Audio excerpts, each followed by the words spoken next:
Hello, I'm a fraudster, and I'm going to scare the living daylights out of more than 1 in 5 of you. Your online password is...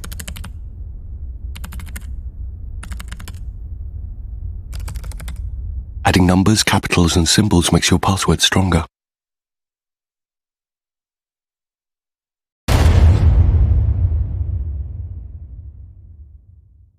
A little bit later, and Jemma Forte, broadcaster and author, is with us too. They're ready to take your questions on 0345 6060 973. And if you're not watching us on Global Player, why on earth not?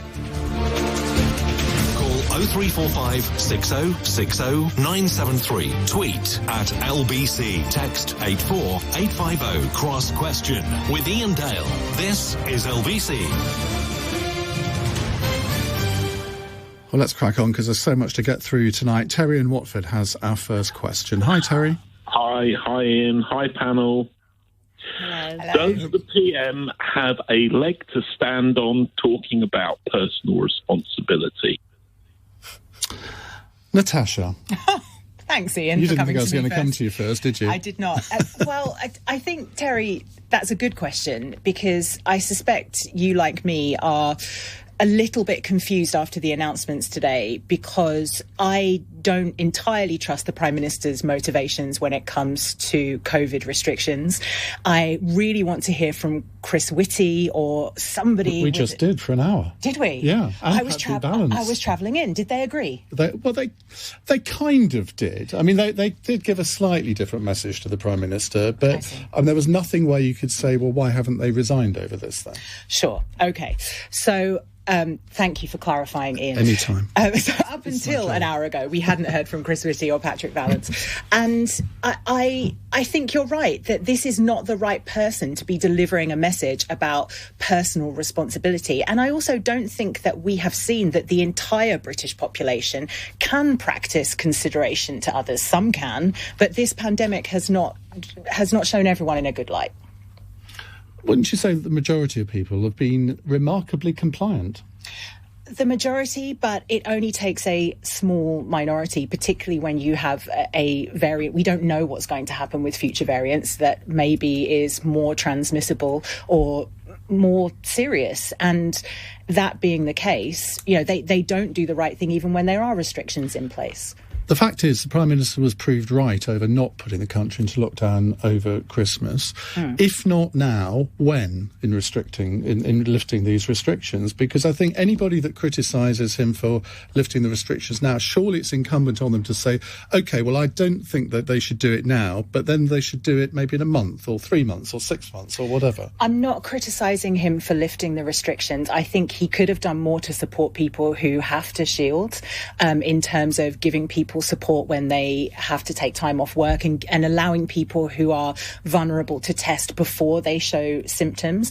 All I'm saying is that because it was the Prime Minister delivering it, just like Terry's question would suggest, it was confusing because I didn't know what his motivations were. Peter Hitchens. Well, I don't think the question of his responsibility really has much to do with it. I mean, I thought that he was hugely irresponsible 2 years ago when he shut down the country. Right at the beginning. Right at the beginning. I've always said that it was a huge overreaction, immensely damaging, and unjustified by the circumstances. It was like a man who discovers a wasp's nest and sets fire to his house to get rid of it. It was and continues to be a huge overreaction. We pay for it increasingly every day, and the immensely increased taxation, inflation, and the major economic problems and the immense irreparable damage to the National Health Service, which was done. So I don't think it was responsible to do it in the first place. So if we're going to criticise his irresponsibility, that's the point at which to criticise it. It was a mistake. I'm very glad that he's finally been persuaded out of pursuing this course, fundamentally based on the ideas of the People's Republic of China rather than on a free, democratic and law-governed nation. So although I find him a terrible Prime Minister and don't like anything that he's ever done, I'm very glad that he's at least been pulled away from this course of action and we're finally beginning to climb back into being a normal country again. So I'm not going to have a go at his responsibility on this. What about Natasha's point about that withdrawing free tests from people inevitably is going to hit people at the lower end of the income spectrum, because apparently the lateral flow test boxes, they cost £20 each. Now, if you're on a very limited income, that is going to really affect your ability to test yourself. Well, I think it's good criticism, and I think you should listen to it. There's nothing wrong with. I've always thought that the whole purpose of the government in this was to show consideration to those who are most vulnerable and protect them, rather than shutting down the whole country in a failed attempt to protect them. And I've always believed in targeted protections.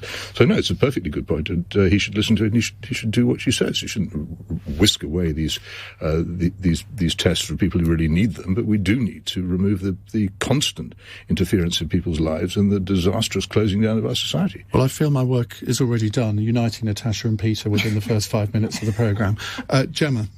It's interesting because I think we all agree that lockdown was a horrendous thing to have to go through, but for me it was a necessary evil, because you simply would have had people gasping for breath outside hospitals, which I just don't think you can allow to happen in one of the richest countries in the world. And well, hang on a second. Could I just ask you on what basis you say that? Well, on the basis that when the pandemic first hit, it was actually in Italy, and they were struggling beyond. They didn't know what had hit them, and people were in corridors gasping their last breath. It was extraordinarily traumatic for the health service, and as a result of lockdown, which I agree, nobody loved lockdown.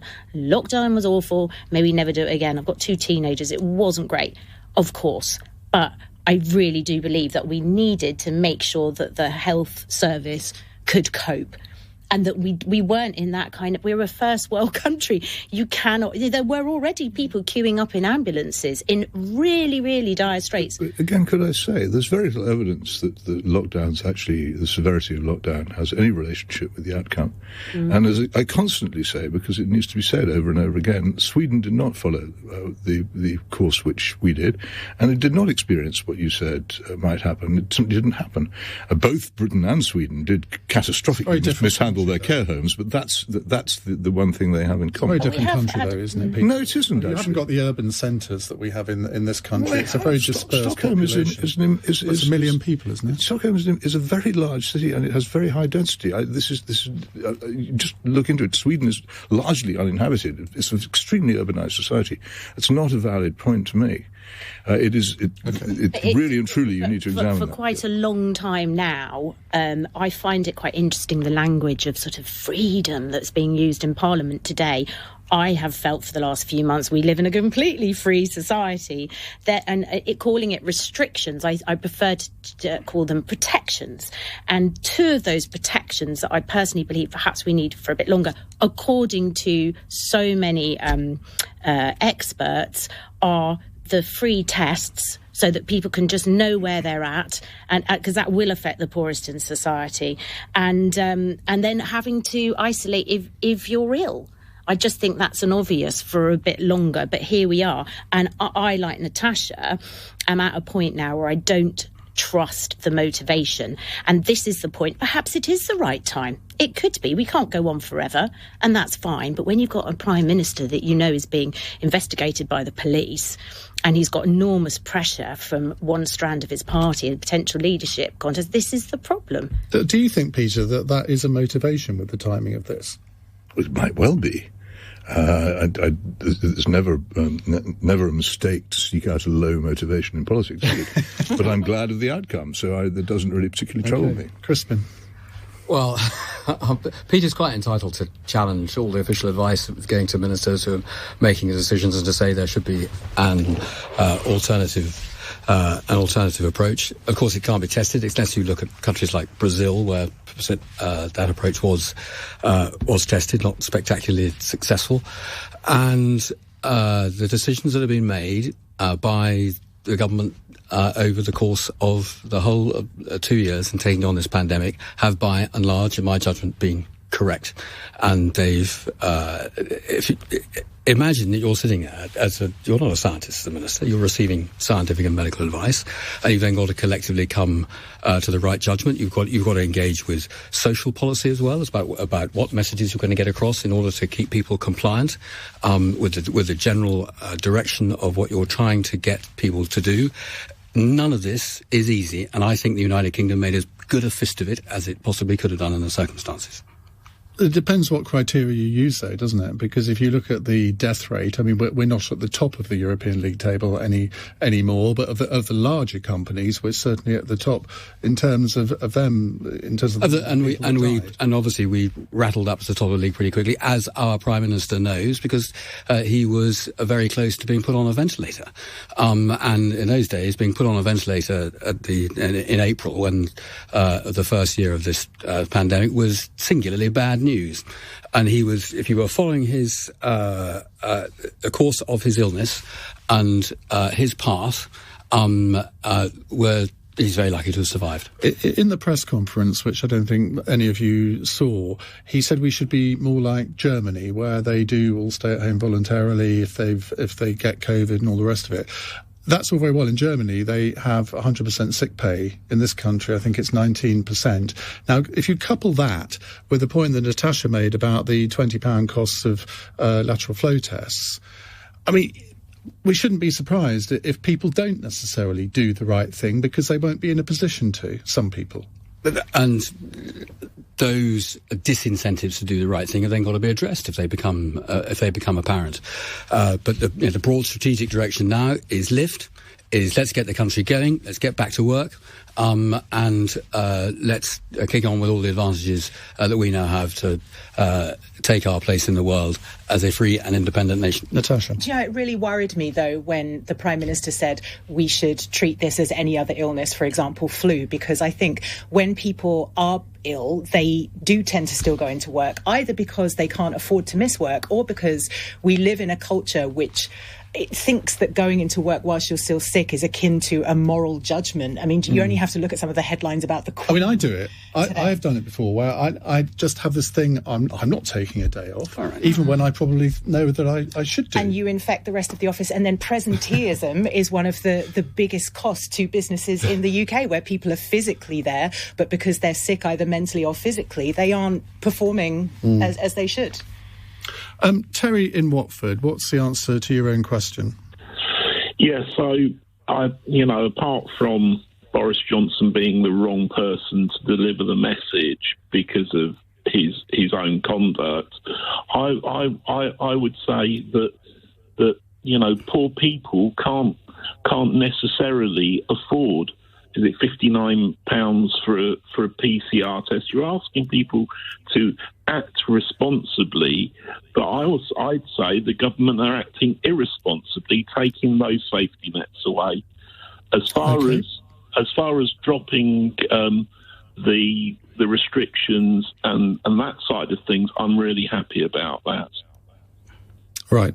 Well, you're half happy then. Terry, thank you very much indeed for your question. I'll settle for half happy on this programme, frankly. We'll take more of your calls in a moment. 0345 6060 973. It's 8:15. This is LBC. Whether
Cross Question with Iain Dale on LBC. Text 84850.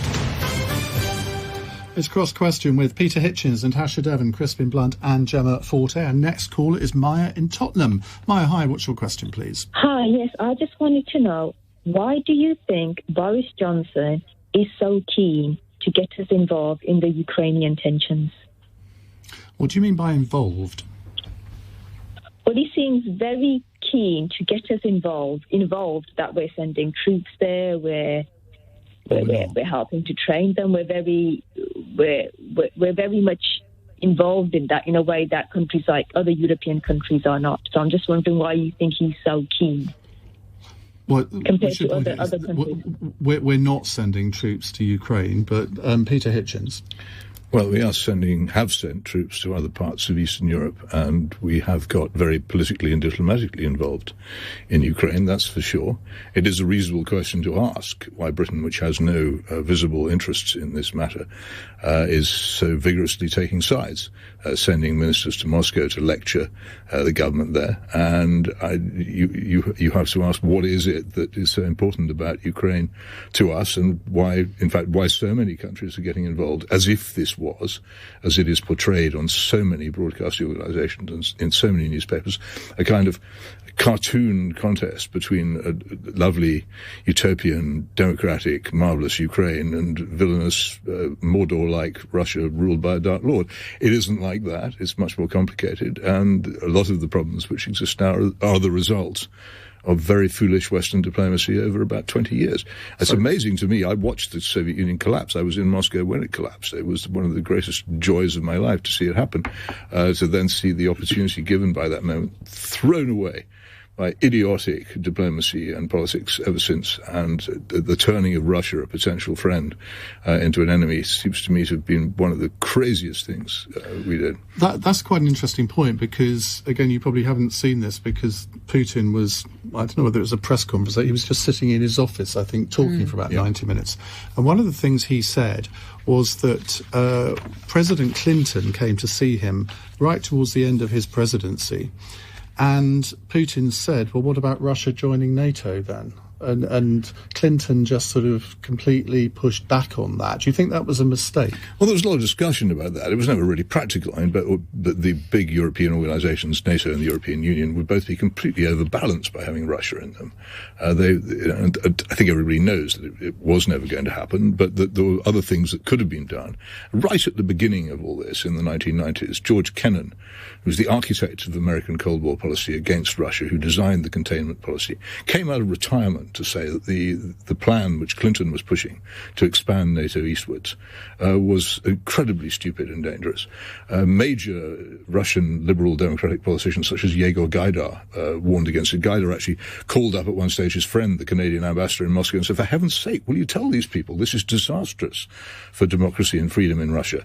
It strengthens the nationalists. It makes it far more likely that there will be conflict. It puts them back. Yet we carried on pushing for this policy over and over again, and we were warned over and over again that it would cause trouble. Putin himself, at his speech to the Munich conference, 2007, said, what is all this for? Why are you doing this? Why are you pushing? And nobody paid any attention at all. And that, in my view, is why we've ended up here. It's not a simple matter of Russia bad or everybody else good, by any manner of means. And what is baffling in it is what Britain's interest in it are, and I do share your caller's wonderment as to exactly what Britain sees as its role or purpose in this. What you're effectively doing, though, is dismissing Ukraine as a faraway country of which we know nothing. I've said nothing of the kind. No, it's a faraway country of which I probably know quite a bit and have been to several times. And I'm not dismissing it at all. I'm just saying it's more complicated. Nations, surely it is incumbent on a member of the UN Security Council, i.e. Britain, to question Russian motivations for incursions into a sovereign country. Indeed it is, and surely it's also incumbent on any member of the Security Council to wonder about how this actually began, and how did it begin? And it began in 2014, and ever since the overthrow of President Marcos in the Philippines, one of the favoured methods of countries which wish to interfere in other countries is to arrange through people power demonstrations and the rest of it to overthrow their governments. In 2014, openly backed by people such as Victoria Nuland, now senior official in Washington, and Catherine Ashton, who was the High Representative representative of the chief of foreign policy of the European Union, and major German figures such as Guido Westerwelle, all went to Ukraine to back a demonstration which eventually turned extremely violent and led to the unconstitutional overthrow of the Ukrainian government in pursuit of bringing Ukraine into an agreement with the European Union, which had political and military clauses. And this was an extremely aggressive piece of diplomacy, to put it mildly. That was the start of these events.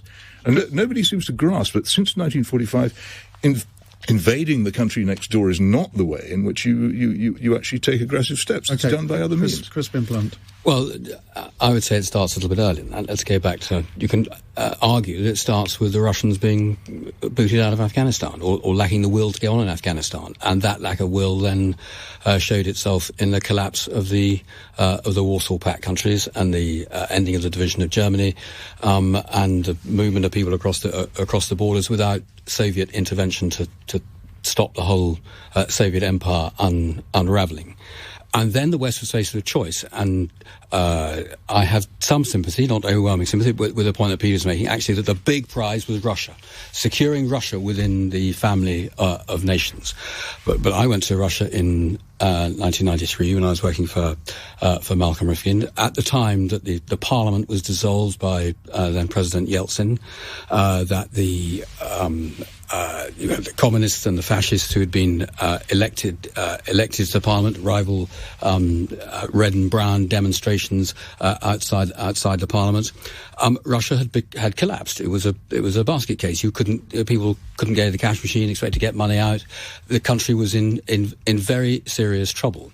And we had a choice, but we had a strategic choice. But we can't go through the whole history. Right, no, sure, the question is about why Boris Johnson is keen to get us involved. Okay, but we had a strategic choice at that point about whether we secured the Baltic states, for example, all those countries who were unwilling partners in the whole Soviet experiment, or whether we tried to secure Russia within the family of nations. And I think there's a perfectly proper case to be made to say that we made the right decision, because actually securing Russia within the democratic family of nations would not in the end have proved possible. We didn't try. There was no effort made. And you mentioned Yeltsin. And Yeltsin... Well, we certainly tried with China. Didn't just dissolve. Well, here's a contrast, isn't it?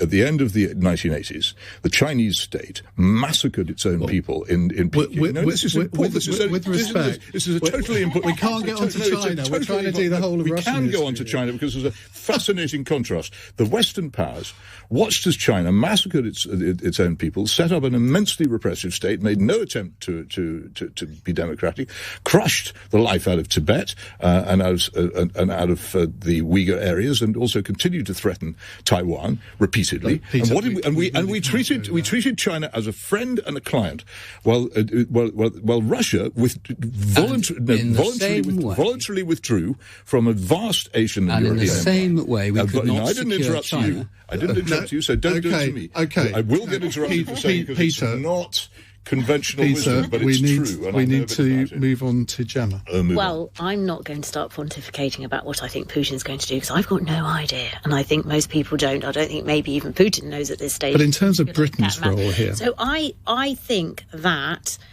it's an opportunity for Johnson to, put his leader hat on, in much as the same way as, he likes to put a builder hat on, or he likes to, this is his... Well, he does happen to be the Prime Minister. Exactly. So he has got to have a say. We have got to have a say on the global stage. But I'm sorry, I hate to say it, there was a video that the Conservatives put out, and I found it, if I'm honest, really tasteless, because it was him walking in slow motion, speaking about the situation in Russia, and then they put this sort of music over the top of it, like from an action film, as if they were casting Johnson as Jason Bourne. And I just thought ghastly. It was really inappropriate. I'm glad I missed Well, I don't think you want to hold the entire government to account for some production as the media department as Conservatives. Presumably somebody approved it. And I don't, but this is the thing that, lots of... but I think they have got to think about the tone. It was sort of tasteless at best and a bit sinister at worst. But if you look at what the Ukrainians are saying, President Zelensky seems to regard Britain as his main ally in this. I mean, there are Ukrainians singing God Save the Queen outside the British Embassy because Britain has taken a different role or different line to that of France and Germany. Now, do you think that was the right thing for us to do? I'm not sure. And all I know is that Macron seems to be having these long conversations. Obviously, Biden is doing his bit. Waving a white flag, basically. Yeah, waving a white flag. But I know that maybe when Liz Truss went over, she perhaps didn't give the best account of herself. Wasn't there some confusion over where certain places were? She didn't know where Ukraine ended and Russia began, which is a minor fault in most of us, but a major one in a foreign secretary, I tend to think, especially one who's intervening in that very subject. Natasha? Well, I'm not as knowledgeable about the history as either Crispin or Peter, but as far as I can see, the major link between Britain and Russia is a financial one, and that's where a lot of Russia's power comes from. And London in particular is known as a hotspot for Russian money laundering. There was an organisation that found that there were millions of pounds worth of property which are linked to investors from the Kremlin, and there was also, I think there was about 48 cases of Russian money laundering which was either connected to London or some of our other countries abroad that we are connected to. So I think that there is a chance that Boris Johnson is just trying to do the right thing. I mean, Jemma could be right, and it could be posturing to distract from Partygate or to try and kind of do an image reset after all the catastrophes that have beleaguered his government recently. But I think it could just be a simple case of trying to do the right thing, perhaps. Potentially. I think these economic sanctions are really interesting because exactly what you were talking about. Apparently there's 6,500 empty houses in the borough of Kensington and Chelsea that are essentially like laundromats for Russian money, and they were given certain residential visas when they're not going to be there. So, I mean, that's wrong on so many levels. I hope that that's something that the government look at going forward. It's being looked at now. Yeah, there are measures coming forward. There are measures put forward over the last 3 years, 3 to 5 years, which Ben Wallace was talking to the House of Commons about today, about a security minister putting economic crime measures forward, and there'll be more. But what does this have to do with the growing threat we're constantly told of a war in Ukraine? I mean, I couldn't care less if you chuck out... Well, you're trying to raise... You chuck out Russian money and you chuck out Middle Eastern money. We're much too beholden to that part of the world as well. But that's not the point here. Why is Britain involved? Britain, which barely has a navy anymore, much of it spends most of its time tied up alongside because it can't move, and it's cut its army to the smallest strength it's had in about 200 years. How do we then make ourselves out to be a major power in Europe? Singing God Save the Queen outside the British Embassy in Kiev, which apparently we've evacuated anyway, doesn't seem to be token very much. I don't think we have. The Americans I thought we were going to... No, I thought well, I think some staff have left, but the ambassador is still there. Operational centre has moved to Peter, you were dividing... Lviv, if you don't mind, as we now have to call it, I think. It changes its name a lot. Peter, you're dividing opinion. I know this is unusual for you. But, Jean says, Peter Hitchens talking his usual drivel, while an admirer says, Peter has the huskiest voice. More, please, Iain. So drivel in a husky voice? It's what you want, it's what you'll get. I don't know why she thinks it's drivel, I'm afraid. We have another half hour of this to go. We're looking forward to hearing more from all of our panellists. 0345 6060 973. It's 8:31. News headlines on LBC with Andy Ivy. President Putin has signed decrees recognising as independent the self-proclaimed republics of Donetsk and Luhansk in eastern Ukraine. Boris Johnson has described the development as extremely bad news and says the UK will be discussing with allies the potential implementation of sanctions against Moscow. From Thursday, people who test positive for coronavirus in England will no longer be legally required to self-isolate. Under the government's plan for living with COVID, free symptomatic and asymptomatic testing for the general public will end from April the 1st. Labour has called the announcement half-baked. More than 250 flood warnings and alerts are in place across England and Wales following heavy rain brought by Storm Franklin. 2 are severe, meaning a danger to life for the River Severn in Ironbridge in Shropshire and Bewdley in Worcestershire. LBC weather, clear spells for a time overnight. Tomorrow, a band of rain and strong winds in the north moving southeast and easing. Sunny spells and scattered showers following and a high of 12 degrees. This is LBC. Date night.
Last Question with Iain Dale on LBC. Call 0345 6060 973.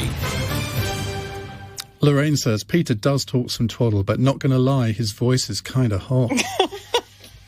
Have you ever had this on a programme before, Peter? Never. Well, you'll come back, won't you? We have Peter Hitchens with us from the Mail on Sunday, Natasha, Devon, my LBC colleague, Crispin Blunt, Conservative MP for Reigate, co-chair of the APPG on drug policy reform, and Jemma Forte, the broadcaster and author. Right, our next question has come in by email. By the way, you can not just phone, you can email or text as well, 84850 on the text. Email Iain, IAIN, @lbc.co.uk. Amar says, is it time to legalise cannabis? I could go to Peter first, but I did on the last question, so I'm going to go to Crispin as chair of the APPG on drug reform. Well, what we need to do is follow the evidence. And what we haven't had is a drugs policy at all of any kind that's actually based on empirical evidence. And the world took a position in 1961 under the UN Convention to prohibit all narcotics. And we've been coping with the consequences ever since. And one of those consequences was putting medicine from cannabis back about 50 years, because it then became very difficult to do research into it. And so you've got a very large number of people who are self-medicating. They're putting themselves at risk of a 14-year prison sentence in order to grow their own medicine. It's not a very clever place to be in. And what we don't have is enough research and science that underpins whether or not what they're doing in terms of self-medicating, they're doing the right thing for themselves. But you try convincing people out there who've got multiple sclerosis and they're not getting symptomatic relief with the use of cannabis as a medicine, even if they've had to grow it themselves at home. And so what we actually need is much more science and research to underpin the policy, to understand what the implications are of prohibition. That is pretty well established, because by any standards, our drug policy, in terms of its outcomes, is a disaster. We have the worst drug deaths in Europe. We have handed a very big industry into the hands of organised crime. I thought Switzerland had that accolade. Not anymore. Okay. And Switzerland and Portugal are the two examples in Europe of where the approach of decriminalisation of personal use has enabled to get people into healthcare, has tidied the streets up. Portugal back in 1999 had a death rate that was approaching ours. Ours is actually higher now, right across the country. But that was seen as such a crisis that they then took the radical step of putting in place a legislative framework to decriminalise personal use. It meant that supply was still criminal, and if you were lifted now with quantities of drugs that look as though you're a dealer rather than simply in drugs for your own use, you're obviously open to full sanction of the law, but if it's you've got stuff for your own use, if it's then seen as a problem, you can then be directed into the healthcare. So your answer to the question, is it time to legalise cannabis, I'm sensing would be yes. Of course the question is rather more complicated now. Is it? Because you've got medicine from cannabis, and we legalised that in 2018. We made a pretty pitiful job of it, because there have been 3 prescriptions on the National Health Service in the ensuing 3 years. We've set up quite a nice private medical industry where if you've got £8,000 a year or that sort of order, you can go and get your cannabis medicine prescribed to you by a doctor. But the policy outcome is a mess, and we need to get it into a sensible place where people have confidence in the policy. But on the general legalisation, I'm not quite sure. On legalisation for adult use, I think the government is set against that for now, but what we have the opportunity to do is to look at all the examples of the countries... No, but I'm asking you for your opinion. My opinion would be a presumptive yes. But then let's do. I couldn't quite understand why you were being so hesitant about it. Because we actually need to get to policy based on evidence, and I think whatever my opinion is, I would want that buttressed by all the available evidence. We've got the opportunity to do a study of Canada and Uruguay and the 13 states of the Union of the United States who have gone down the legalisation route. Let's see what they've done, and what's critical about whether legalisation would be a success or not is how you do it. What are the licence conditions? what are the that you place around it? What are the restrictions that you place around it? What are the taxes you impose on it? How do you do it? Is as important a question as seeing whether you're going to get a public policy success than the simple yes or no answer. Jemma Forte.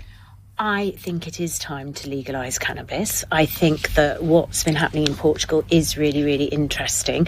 I think that it would save a lot of police resources, and let's face it, they could do with that because we don't have enough police officers at the moment. I also think that alcohol is arguably as damaging as cannabis, and I think that if it was legalised, more damaging, and also if it's legalised, then actually the stuff that you could get would be regulated. Whereas, so I talk to my children about everything. Of course, you hope your kids aren't going to do drugs, but it's completely unrealistic to think that, to assume that. You just can't.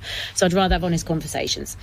And I know that if you get laced weed, for instance, that's something that could give you psychosis and could actually make you more ill than anything than doing heroin, or it could because really you have a criminal give you huge mental health issues. So if they were going to go and try something, I'd rather it was something that had been sold over the counter, just as you go in the pub and get a glass of wine. That's my personal view, and that comes from someone who did experience a friend when I was young have psychosis from just smoking whatever he got his hands on, and it was horrendous.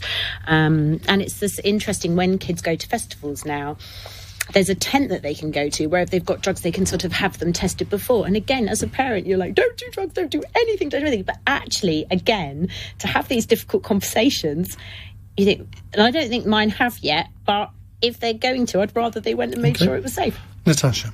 I mean, everything that Jemma said, I would echo, but also with my kind of mental health hat on, I would say we know so much more about addiction now and the nature of addiction. And what's understood now is that there are very few substances which are in of themselves addictive, that it's the psychological addiction that people develop.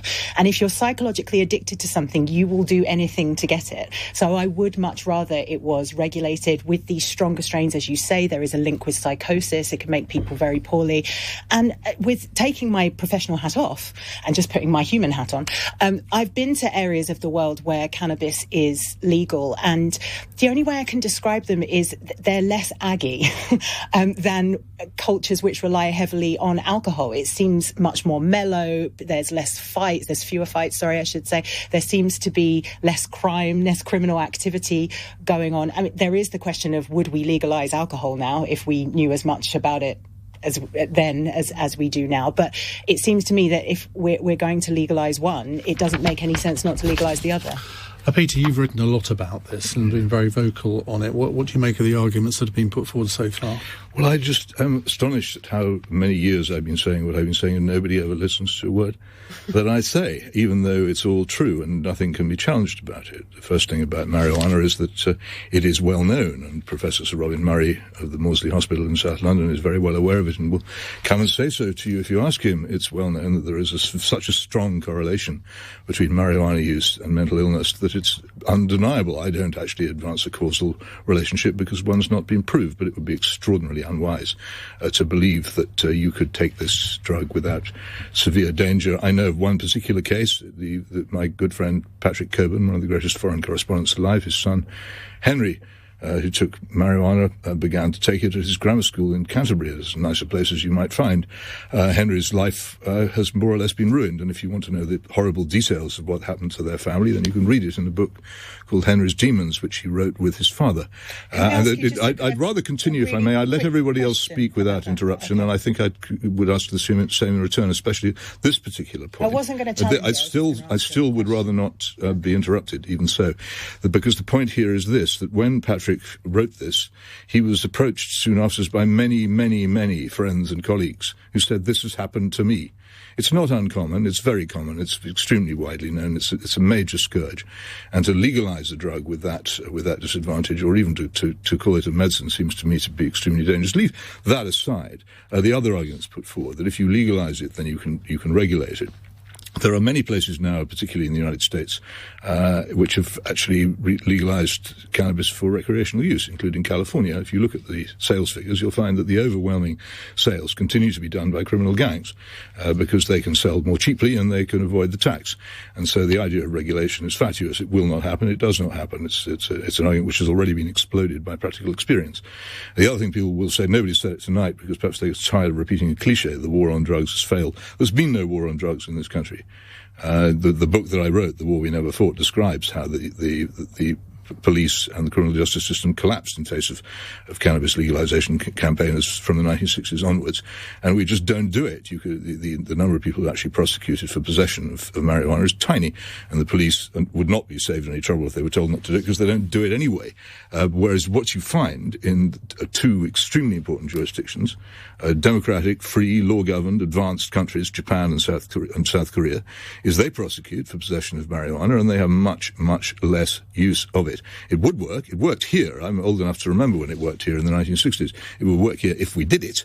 But the campaign, what I call the big dope campaign to legalize it, is immensely strong and extremely well funded and sees a huge possibility. It's very like big tobacco in its conscienceless pursuit of profit at the expense of human misery. It will do anything to get this drug legalized because of the huge profits. And many politicians foolishly believe that the tax income from it will justify this too. But the point about alcohol, I agree, alcohol is a terrible scourge, is that it's irreversible, its legalization, and so would the legalization of marijuana be. And if you legalized it, you would not be able to go back. It's not a decision to be taken lightly, and it's certainly not a decision to be taken on the basis of the almost total absence of knowledge of the drug and of its effects and of the things that have been done about it already in the world, which has been displayed, I'm sorry to say, by everybody else here this evening. Natasha? I was just wondering, I'm sorry to hear what happened to your friend Peter, but I wonder whether... So was he. But I wonder whether sometimes the chain of causation works the other way, and that when people are in psychological distress, they maybe use cannabis as a coping tool for that, and whether we're too quick to say that there is this causal link with mental illness and cannabis use, when it's not the strain that can cause psychosis, which we know quite a lot about, whether actually people are self-medicating because there isn't enough other forms of support out there for them. Well, both the Swedish Army study and the Dunedin study show that this isn't so. The mental illness comes after the cannabis use. Crispin, did not the Prime Minister promise you that there would be a reform of the laws on psychedelic drugs? Why hasn't that happened? I don't know why it hasn't happened. Well, I'm sorry, I do know why it happened, because it went back to the Home Office and it's grinding its way through the gears of reform within the Home Office. Why would he promise you that, though? What I believe to have happened is that he had had a paper from his policy unit recommending that the psychedelics were rescheduled. It doesn't mean legalising them. It simply means rescheduling to make the research easier. It takes them from Schedule 1 to Schedule 2. I don't even know what psychedelics are. I know, exactly. Well, so magic mushrooms are a psychedelic. Okay. So with the active component is psilocybin. That's one of them. And one of the main arguments for reform in this area is there was already developing science in the late 1960s about the ability of dosing with psychedelics under medical supervision to then help the cognitive behaviour therapies and the psychotherapy in order to work to address things like trauma and depression and addiction. And we are actually on the cusp, I think, of a major step forward in mental health treatment. If we can get psychotherapy and all the cognitive behaviour therapies being reinforced by sensible, informed application of doses of with the right psychedelic, and we put ourselves 50 years behind in terms of the science, and it's a tragedy for all those people who whose kids are taking their own lives, who not just get tragically ill like Patrick Coburn's kid, but actually they get so depressed they can't escape the cycle and they kill themselves. There are 6,000 people a year, more than that, who are killing themselves in the UK because of depression. Marilla says, finally, presenter who knows her grammar, less versus fewer, respect for Natasha Devon. Absolutely, it's one of my pet hates. I even pull up callers on that sometimes. Or should I say pull callers up? I'm not sure. It's 8:49. This is LBC.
Cross Question with Iain Dale on LBC. 8:52. Paul says, who would be the left-winger on your panel? Well, I think the two ladies to my left and right, I would say, were vaguely to the left, at least. And would you agree with that? I would say that I'm a socialist ideologically, but I'm not tribal. If I think Boris Johnson's done something right, I will say. But Peter, you can be a bit of a lefty as well, can't Very you? much. I'm in favour of renationalising the railways and water and a number of other things. I belong to a trade union all my life, and I'm pretty social democratic in my economic policies, and I don't think actually that conservative social policies are necessarily the preserve of the Conservative Party, which has been pretty useless at actually preserving or applying. And Crispin, you've got the odd lefty bit in you, haven't you? Well, I find myself quite difficult to stick in a box, actually. Right. Anyway, we're running. I'm definitely in the Conservative Party. Interesting. That doesn't tell us anything, does it? Right, Richard is in Croydon. Hello, Richard. Hi, Ian. To what extent does the panel feel the mainstream media, blah, blah, is fueling hate in this country? Now, did I imagine it, but did you spit that phrase out, mainstream media? Well, the only reason I spat it out is because it's frequently spat out. I didn't mean to spit it out myself. Okay. But I was just, as a general term, the mainstream media. Right, Jemma Forte.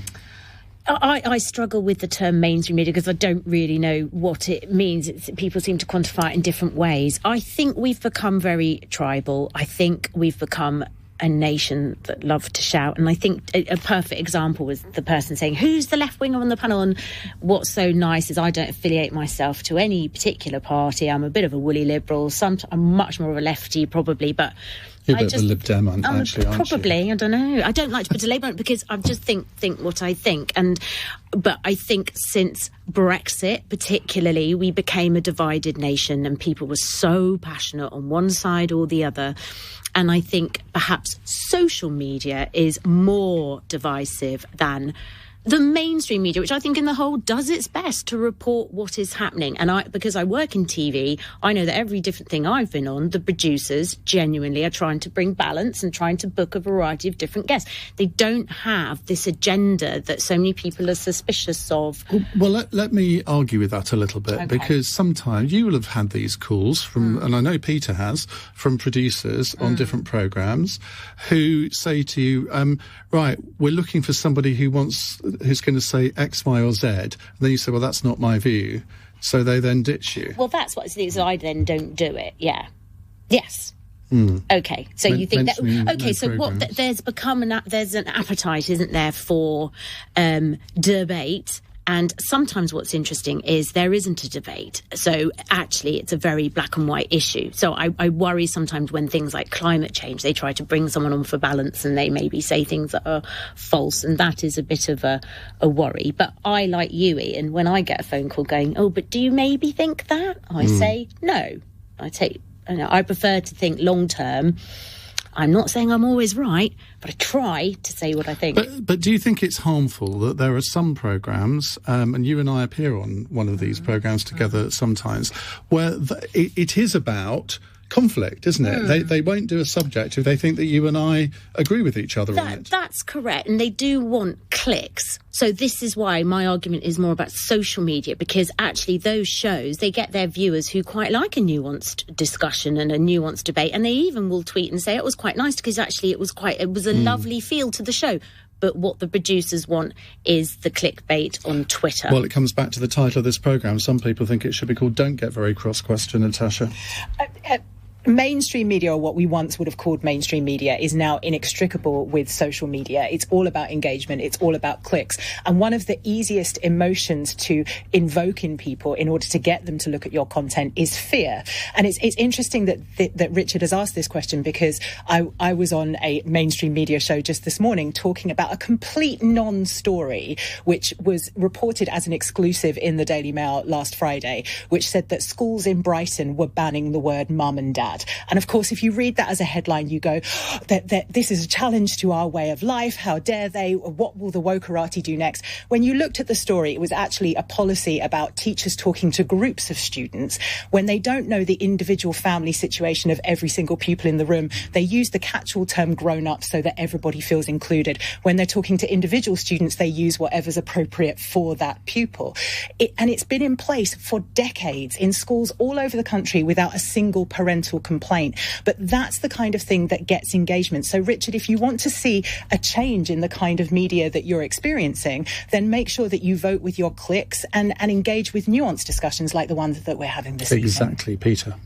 Well, I'm not sure what the question is. If somebody wants to say what it is that they mean by what is it, promoting hate, then I'd like to know what it is that they mean. I mean, I've visited a lot of countries. I counted it up. It's actually 57. And I have a lot of criticisms of this country and a lot of criticisms of practically everything about it. One of the things I will say about it is that compared with most places I've encountered, particularly ones with multiracial countries, we are one of the most harmonious and successful societies free of hate that I've ever come across in my life. And we should be more pleased about it than we are. I think when I go back to and this is another thing, I say I'm one of the most left-wing people on the panel, when I was engaging in campaigns against what we called racialism in the 1960s, things were very different to what they are now, and they have improved immensely and beyond all recognition. If people could be transported back to that time and see what we've got rid of since then, it's something to be pleased about. So what the specific charge is, I don't know. But I suppose I could claim to be part of the mainstream media, writing as I do for a national newspaper. But unless I can be given a specific charge, I can't give you more of an answer than that. Crispin. Well, one only has to look at the Times coverage of trans stories, where every day there's another trans story. Now, what on earth is a paper of the status of the Times giving that amount of attention to this, what is actually quite a small issue, which very serious for up to 1% of our population, but it's relentless. Why do you think they're doing it? Because there's an agenda being run. It's pretty ugly, and I wish they wouldn't do it, because trans people are hurt by the raising of the salience of the issue, of not being of the consternation and being created in the minds of women about the apparent threat to women's rights, and blowing up the actual level of anxieties to a level which is not sustained by any evidence whatsoever of what the actual effect would be on women. And what we need to do is to calm the debate down, and let's have some light in the debate and much less heat. And it's very amplified on social media, because obviously trans people feel they're under central threat, so they don't take any prisoners, or many of them don't, on social media. And you've then got Mumsnet, which is then suddenly produced a whole area of anxiety for people, which actually there is no evidence for the anxiety they're suffering. Someone once wrote a book called "Why Can't We All Just Get Along?" I don't know why more people haven't taken any notice of it, Jemma, but there we are.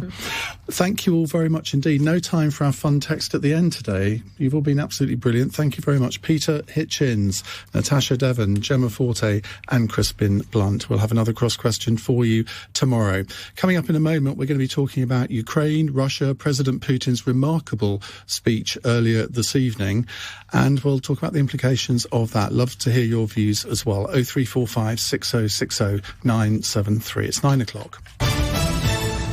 On your radio, on Global Player, and Play LBC. Leading Britain's conversation.